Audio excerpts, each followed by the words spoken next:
بسم الله تبارك الرحمن اللهم بارك.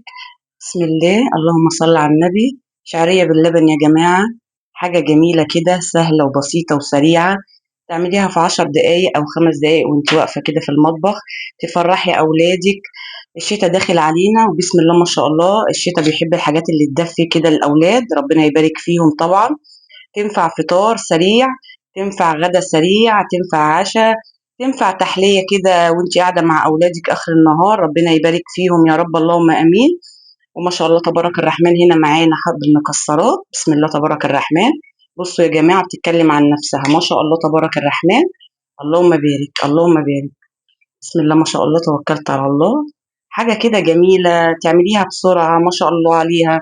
اللهم بارك عليها يا جماعة. بصوا المنظر بيتكلم عن نفسه، جوز الهند، زبيب، لو ما عندكيش استغني خالص يا ست الكل عنه.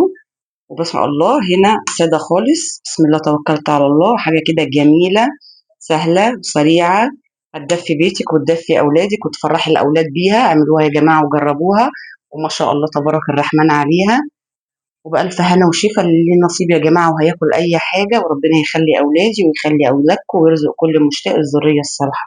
السلام عليكم.